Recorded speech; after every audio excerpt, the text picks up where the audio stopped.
Bonjour et bienvenue dans Mimi numéro 43, c'est le magazine de l'insolite et des mondes invisibles. Bonjour Jérôme. Salut Antoine, ça va bien et toi? Ça va? Un petit Mimi en extérieur aujourd'hui, nous sommes à la Bouille, voilà, en bord de Seine, avec le petit bac qui fait sa liaison. Donc effectivement aujourd'hui on est à La Bouille en Seine-Maritime, c'est le 14 juillet et c'est le jour du fameux rendez-vous de la foire à tout du 14 juillet de La Bouille. Voilà, et on va essayer de trouver des objets un petit peu mystérieux et insolites. On va peut-être trouver des choses insolites et pourquoi pas des mondes invisibles. Et donc c'est un magazine exceptionnel aujourd'hui, c'est un vlog, on est en extérieur avec Jérôme. Allez, accompagnez-nous, on va voir ce qu'on va trouver.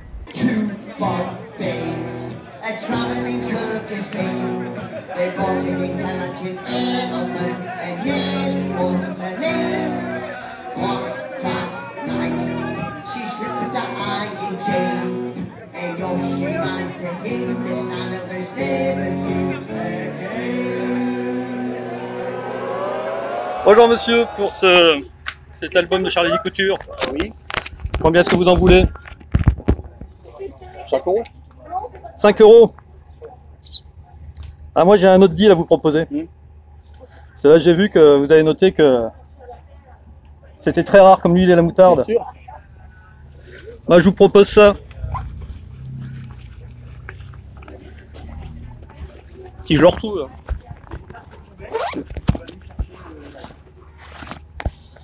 Je vous le troque contre un pot de moutarde. Rare et cher. C'est quoi cette moutarde là? Non, mais je rigole, mais. Oui, moutarde douce, ouais. Ah, écoutez, aujourd'hui, vu le prix de la moutarde, Ouais. on peut. Je pense que vous avez fait une bonne affaire, hein, quand même. Bon, vu le prix de la moutarde. Vu le prix de la moutarde. Mais.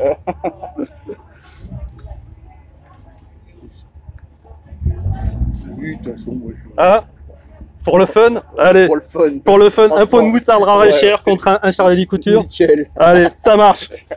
Ah bah merci, c'est ça le nouveau monde. Hein. Et il y a un moment que je l'ai. Charlie Couture, hein. Oui, je veux bien. Ouais, bah à Ils sont l'époque, frangins. Et en novembre. Ouais, bien sûr. Non, mais tout le monde est content. Ouais, voilà, c'est super. On a de la moutarde. Ouais. Ouais. Mamie, vite le coffre. Ouvre le coffre. C'est exactement ça. Bah merci, Allez. bonne journée. Ouais, bonne semaine, les gars. Bon, t'as fait un bon petit troc Antoine, hein? Tu payes avec des pots de moutarde maintenant. Comme quoi c'est incroyable. Et ça me fait penser, tiens, je sais pas si t'as vu, j'étais tombé sur cette petite vidéo où c'est une personne qui travaille Bon, dans un les amis, ceux entrepôt. qui me connaissent, je travaille dans le transport. Je livre les magasins Carrefour. Vous voyez, apparemment, il y a une pénurie de moutarde dans les magasins. Bah écoute, je comprends pas parce que nous, on en a plein, c'est stocké à mort. Vous voyez, je vous raconte pas de conneries. Hein. Vous voyez, voilà. Et on peut pas les livrer parce qu'on a ordre de les stocker. Donc il faudrait quand même qu'on nous explique ça.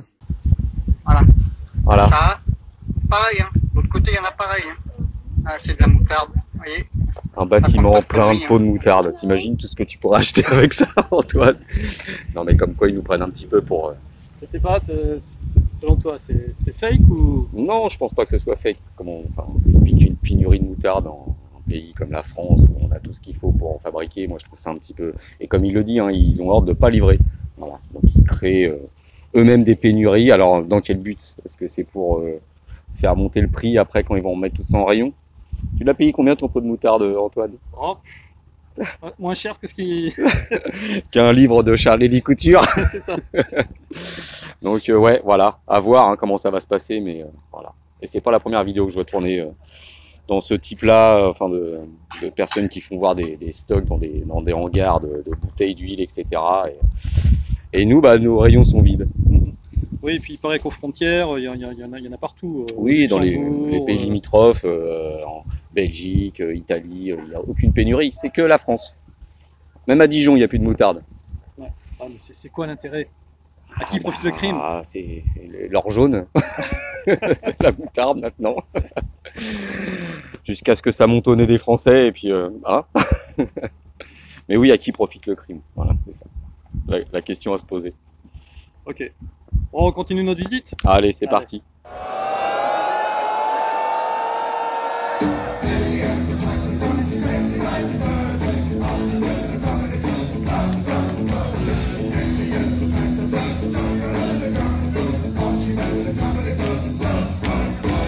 regarde. Une petite déco pour Russe. Ah ouais. Ah ouais. Bonjour.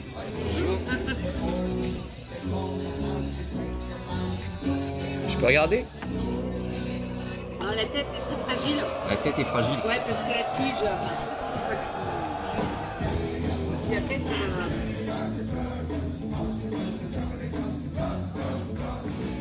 J'ai trouvé mon copain. T'as trouvé ton copain?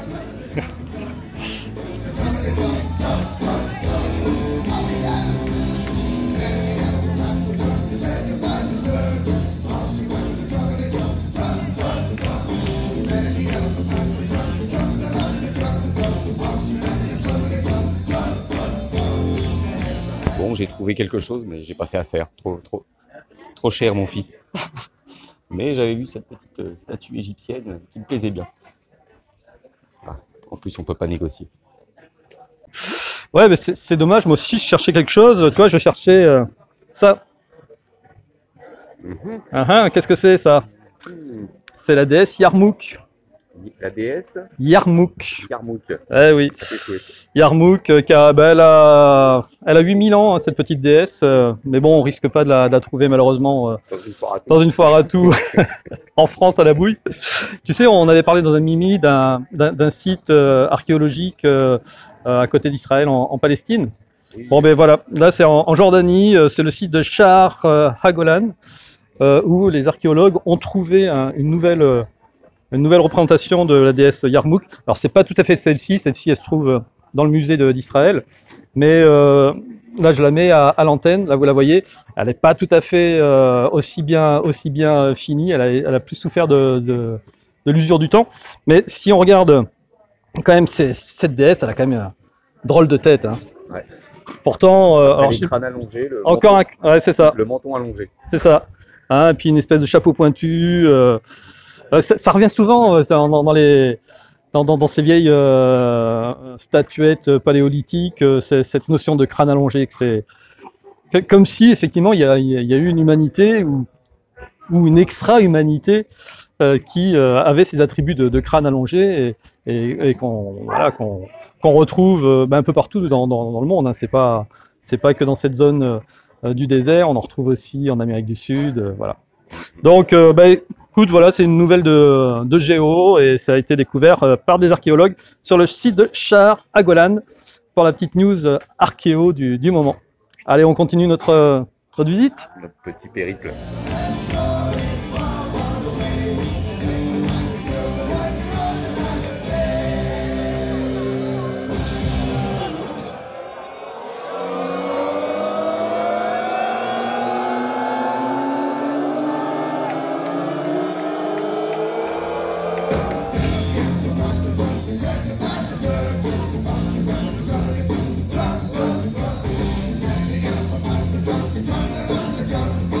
Bon, Jérôme, on a vraiment pris le show à la Bouille là sur cette foire à tout. Moi, ce que je te propose, c'est que on aille explorer par là.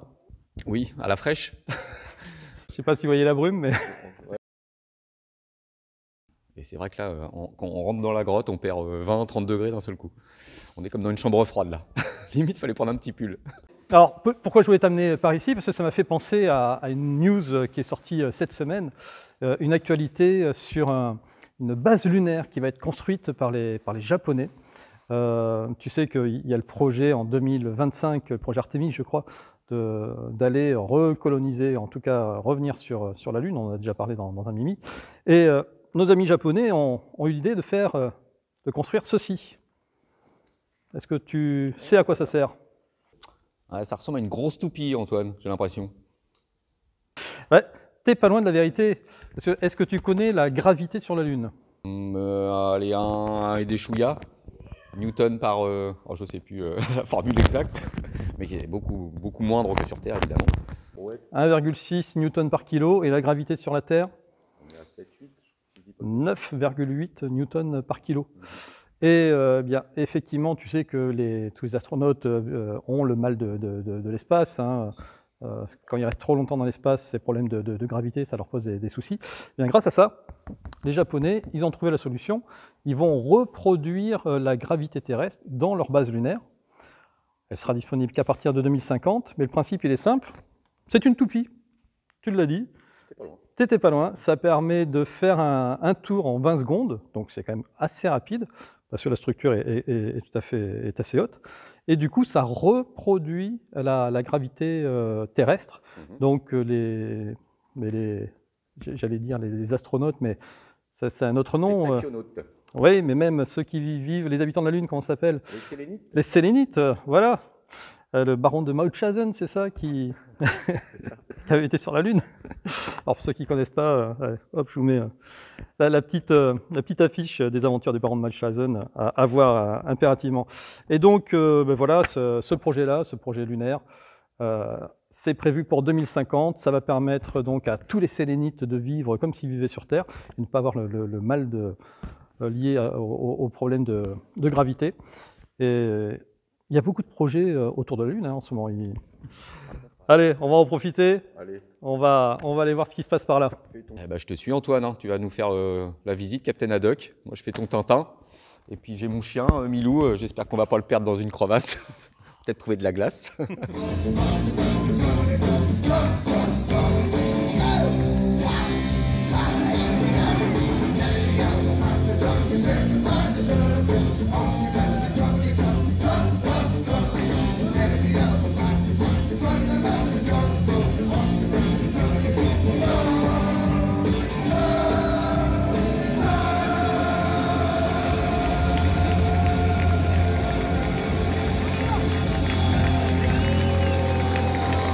Allez, on sort de la grotte et on se rend dans les studios pour finir cette belle émission avec Florinette.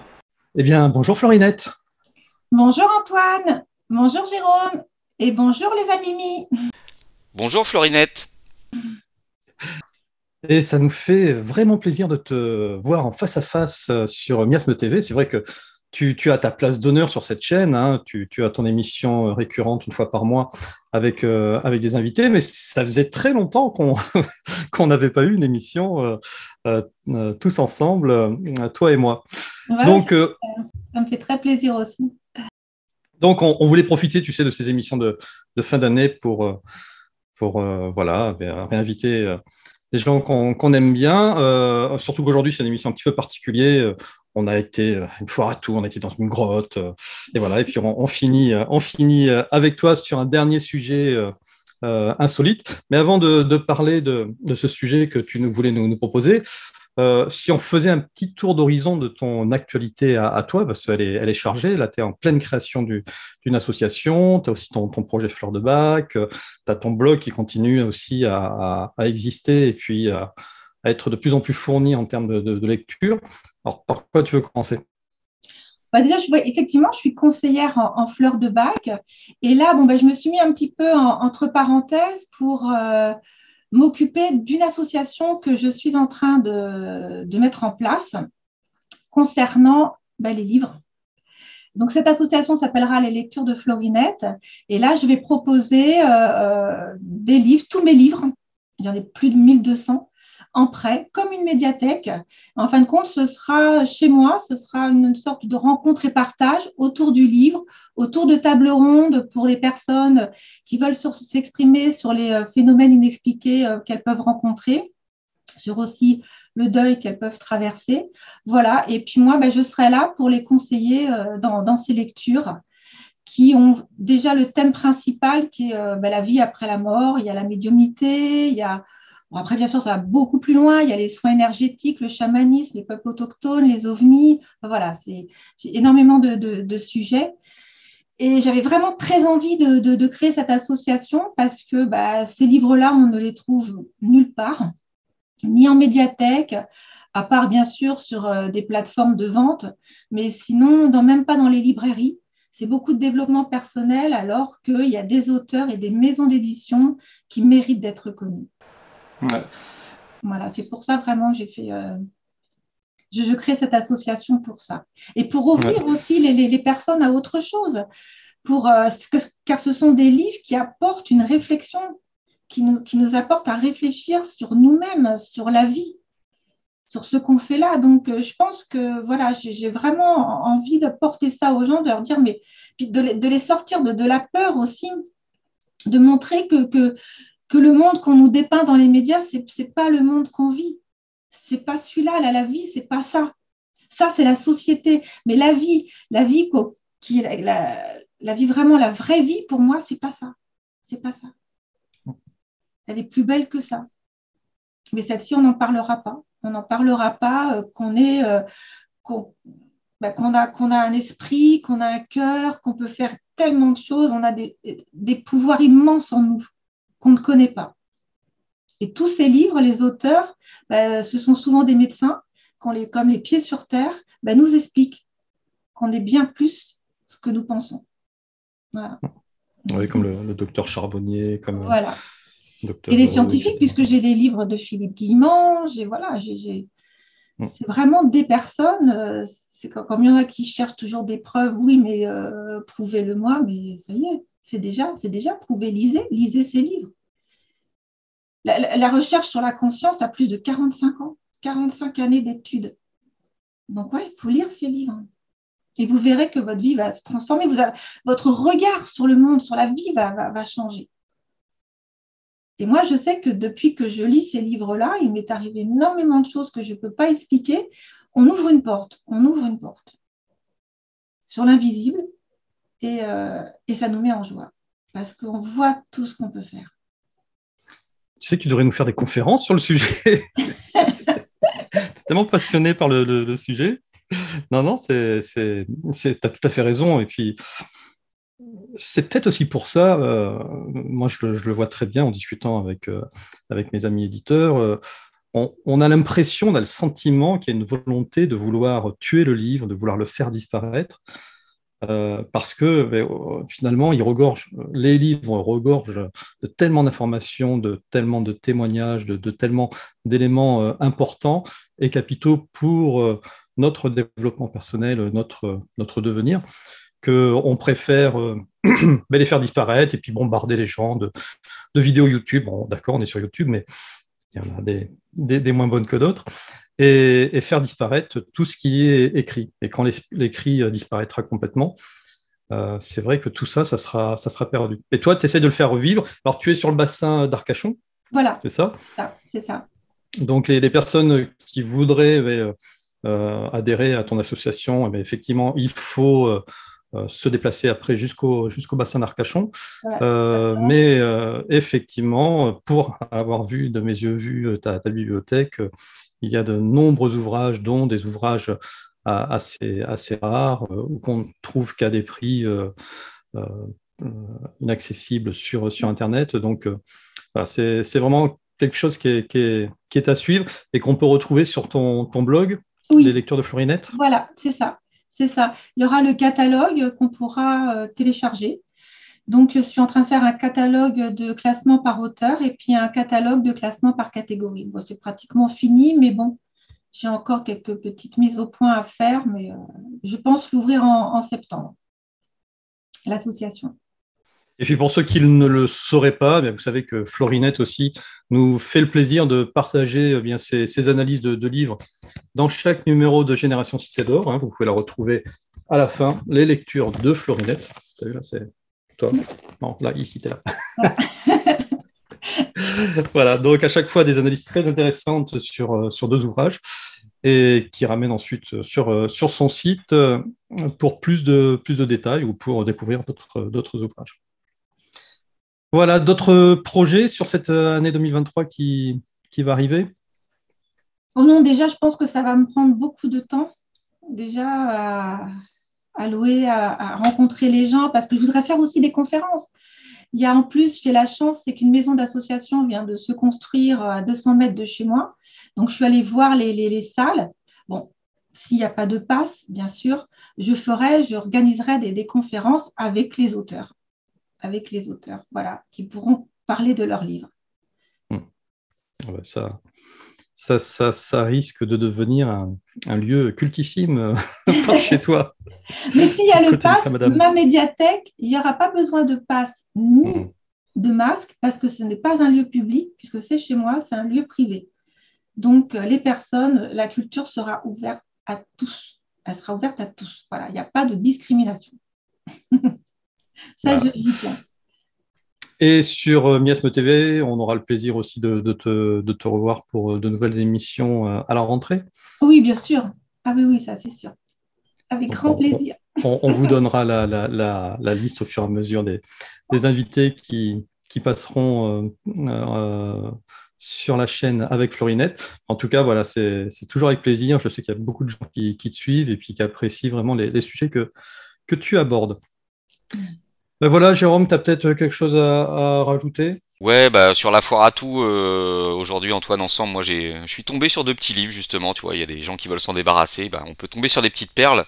Je suis tombé sur c'est les séries, les énigmes de l'univers chez Robert Laffont. Donc j'ai trouvé Ces maisons qui tuent, voilà, donc intéressant ça, sur la géobiologie et puis tous les phénomènes qui peuvent se passer dans une habitation et qui peuvent nuire à notre santé. Et puis bah justement peut-être un livre Florinette que tu as dans ta bibliothèque de David Lerimer, L'énigme de la survie, voilà, qui parle justement de la survie de l'âme. Donc voilà, en cherchant bien, on peut tomber sur des petites perles. Voilà, voilà. Bon, ce que je te propose, Florinette, c'est de nous dévoiler le quatrième sujet insolite de ce Mimi. Tu voulais nous parler de lentilles un petit peu particulières. Et oui, savez-vous que les lunettes connectées, c'est déjà dépassé. L'avenir appartient aux lentilles de contact connectées. Alors, comme toujours, comme vous le dites souvent tous les deux, au début, cette idée est pour une bonne cause, puisqu'il s'agit de la santé, d'améliorer le quotidien de certaines personnes.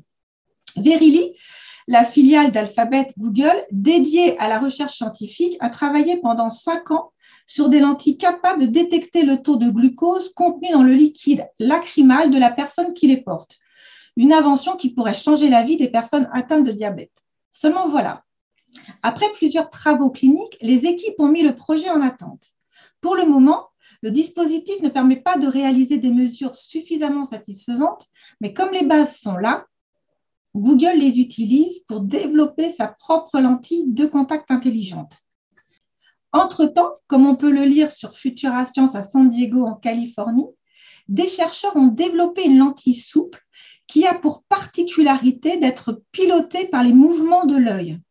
Les résultats de leurs recherches ont été publiés dans le journal Advanced Functional Materials. Moi aussi, moi et l'anglais. Le système fonctionne grâce au signal électro-oculographique en mesurant la différence de potentiel électrique générée par l'œil grâce à 5 électrodes.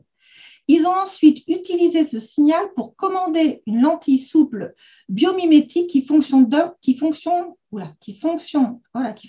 donc comme un muscle. C'est tellement chaud que je vais... Les rotations de l'œil dirigent les mouvements de la lentille, tandis que cligner 2 fois des yeux permet de changer la longueur focale et donc de zoomer. La lentille est constituée de polymères et notamment des films élastomères diélectriques qui ont l'avantage d'être très réactifs, permettant au mouvement de la lentille d'être synchronisé avec les mouvements de l'œil. Les résultats de cette recherche pourraient permettre de créer différents appareils commandés uniquement par l'œil. Le système développé dans cette étude a le potentiel d'être utilisé dans des prothèses visuelles, lunettes ajustables ou des robots téléguidés à l'avenir, ont indiqué les chercheurs. Mais, et là on va aller plus loin, en projet, Sony et Samsung se lancent dans les lentilles aussi connectées mais appareils photo. Des lentilles oculaires qui vous permettraient de prendre des photos ou des vidéos de ce que vous avez devant vous. Pour s'activer, pareil, les lentilles pourraient simplement se fier au mouvement de vos yeux. Elles auraient même la capacité de se recharger en un clin d'œil, littéralement. C'est l'énergie produite par le mouvement de la paupière qui devrait permettre d'alimenter ces lentilles intelligentes. De son côté, Samsung veut en aller encore plus loin. En plus de prendre vos photos, la lentille connectée de la marque coréenne serait équipée d'un écran permettant d'afficher des informations provenant d'Internet. Mais il y en a qui sont encore... qui ont fait beaucoup plus de recherches, qui sont allés plus loin dans les recherches. C'est des chercheurs du Centre technologique de microsystèmes à l'université de Limerick en Belgique qui ont mis au point la diffusion d'images via un écran LCD au sein même de la lentille.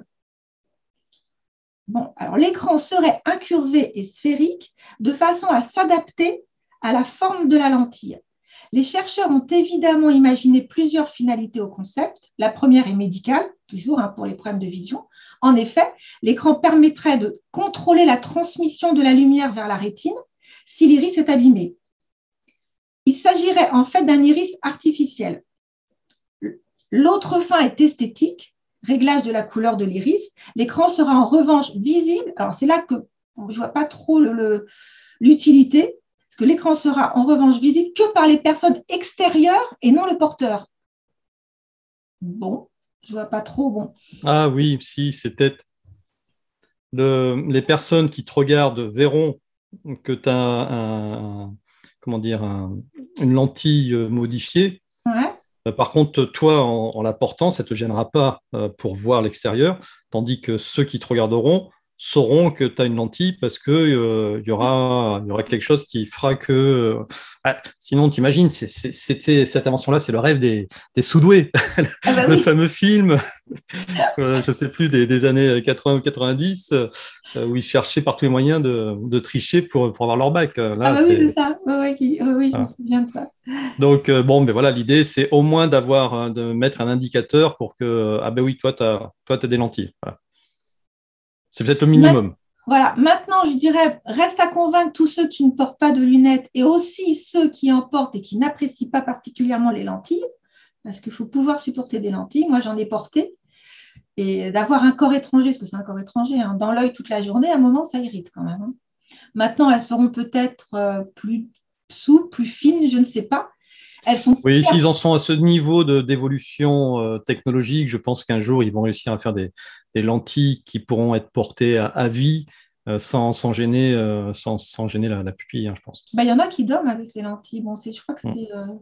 Mais ce n'est pas conseillé. Hein. Franchement, ce n'est pas conseillé parce que ça abîme. Ça abîme la paupière. Plus ça creuse le tour de l'œil. Donc, maintenant, comme je dis, les lentilles sont certes plus discrètes, mais bon, c'est vrai que c'est plus invasif. Et je pense pas que...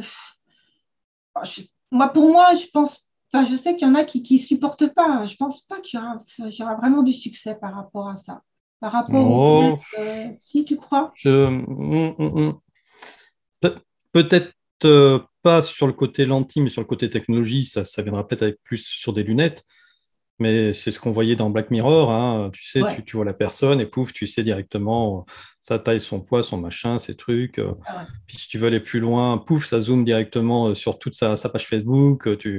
En 2 secondes, tu sais exactement à qui tu as affaire. Voilà, c'est ça. Dans Black Mirror, il montre bien que la personne est toujours en train de contrôler sa vie. Tu n'es plus toi-même. Tu sais que tu es enregistré constamment par le fabricant. En plus, c'est le fabricant qui récupère les données. Donc, tu es constamment sous contrôle. Tu n'as plus de liberté. Parce que dans Black Mirror, c'est bien ça qui montre. Parce qu'après, il espionne sa femme. Lui, en plus, il arrive à récupérer les données que la lentille a enregistrées. Enfin, faut regarder Black Mirror, mais là, quand tu vois ça, tu jettes tes lentilles, quoi. Non, je veux pas de ça. Il y avait que l'engouement toujours plus grand pour le métaverse. Effectivement, ça peut enchaîner là-dessus.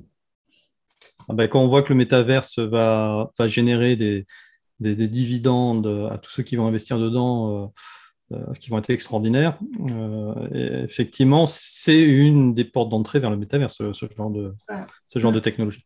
De toute manière, toutes les technologies qu'on vous a présentées là depuis 43 Mimi, c'est, comme tu l'as dit en introduction, toujours un bon fond, un bon côté pour améliorer certaines défaillances du système ou des personnes. Et au final, c'est pour avoir plus de perte de liberté et aller vers l'asservissement total de l'humanité. Ah, mais de toute façon, on va vers les objets connectés et le transhumanisme. Voilà. Si on suit ces personnes, on y va. Mais là, vous perdez tout. Voilà. Bon, sauf que dans le transhumanisme, ils ne mettent pas, ils prennent pas en compte la conscience. Parce que pour eux, c'est le cerveau qui fabrique la conscience. Donc là, à un moment, de toute façon, il y a quelque chose qui ne marchera plus. Comme le fait de télécharger le cerveau dans un robot ou l'âme, ou même comme pour eux, c'est le cerveau qui fabrique la conscience, de télécharger la conscience dans un robot. Mais comme la conscience maintenant, quand vous lisez ces livres des scientifiques, est non locale, et bien prouvé qu'elle est non locale, même par la physique quantique, bah, ils ne pourront jamais faire ça. Ok. Non, mais c'est sûr, tu as tout à fait raison. T'en penses quoi, Jérôme? Ouais, moi, ce qui m'impressionne, c'est vraiment la miniaturisation de cette technologie qu'ils vont inclure dans une lentille. Je sais pas si vous, enfin, une lentille, ça fait à peine 1 mm d'épaisseur. C'est vraiment tout petit. Comment inclure autant de technologie, enfin là, c'est même plus de la nanotechnologie. En plus, comme on le dit, oui, ça peut se voir parce qu'effectivement, ça doit être des lentilles assez imposantes, je présume, pour supporter tout ça. En plus que ça peut être interconnecté avec un ordinateur, donc ça veut dire il y a le système Bluetooth encore incorporé dans ces lentilles, quoi. Donc enfin, c'est impressionnant au niveau de la miniaturisation de la technologie. Après, faut pas s'étonner si parfois certains disent qu'ils peuvent mettre n'importe quoi dans des produits qui nous injectent de force, hein. Ben voilà, c'est ça. Ben écoute, Florinette, ben voilà, merci d'avoir abordé ce sujet, somme toute passionnant. Ben ça va clôturer cette belle émission un petit peu exceptionnelle qu'on vous a proposée aujourd'hui. On n'en fera pas tous les jours des comme ça, mais c'est vrai que c'était assez rigolo à faire. Et beaucoup de montage parce que on a fait du rush avant d'arriver à sortir quelque chose de bien. J'espère que l'émission vous a plu. Ouais, on a passé une super journée ensemble, Antoine. C'était bien sympathique. Florinette, eh bien, il ne nous reste plus qu'à te souhaiter de passer de très bonnes vacances. Ben, merci beaucoup et merci pour l'invitation. Ça m'a fait très plaisir de faire cette émission avec vous deux. Et puis à très bientôt. Ben oui, à très bientôt. Et puis que voilà, ton association, moi j'espère que ça va vraiment bien marcher et que ça va donner un peu de comment dire, de connaissances, de culture, de joie, de plein de choses dans la zone où tu es et que ça attirera plein de monde. Voilà. C'est le but. Ben, merci. Allez, bien, avec plaisir. Ciao à tous et puis à la semaine prochaine pour l'avant-dernier numéro de la saison 1 de Mimi. Ciao, ciao.